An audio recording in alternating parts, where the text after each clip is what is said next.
பரிசுத்த ஆவியை நீங்கள் பெற்றுக்கொள்ள வேண்டும்.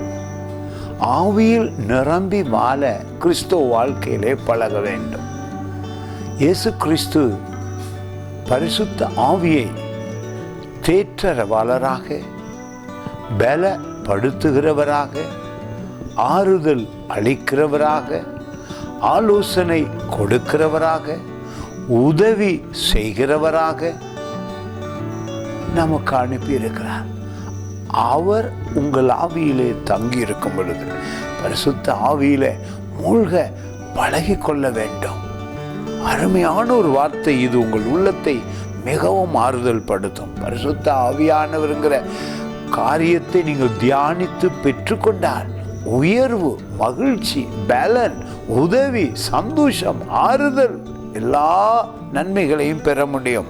அது மட்டுமல்ல, கிறிஸ்துவை உங்களுக்குள்ளே வெளிப்படுத்துவார். அதிசயம். 15ஆம் அதிகாரம் யோவான் புத்தகத்திலே 26வது வசனம், பிதாவிடத்தில் இருந்து நான் உங்களுக்கு அனுப்ப போகிறவரும் பிதாவிடத்தில் இருந்து புறப்படுகிறவரும் ஆகிய சத்திய ஆவியான தேற்றரவாளன். அருமையான வசனம். சத்திய ஆவியான தேற்றரவாளன் வரும்போது அவர் என்னை குறித்து சாட்சி கொடுப்பார். உங்களுக்குள்ளே இயேசுவை அருமையாக வெளிப்படுத்துகிறார். பரிசுத்த ஆவியில் நிரம்புங்கள், ஆவியில் நிரம்புங்கள். ஒவ்வொரு நாளும் துதித்து பாடும் பொழுது உங்கள் ஆவியிலே உற்சாகம் வருகிறது.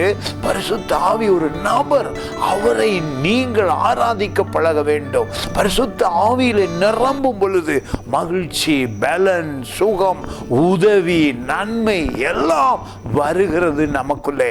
அவர் தேற்றரவாளர். ஆனாலும் உங்கள் ஆவியிலே அவர் தேற்றி, பலப்படுத்தி, ஆறுதல் படுத்தி உங்களை ஆசீர்வதிக்க விரும்புகிறார். பரிசுத்த ஆவியிலே மூழ்குங்கள். God bless you.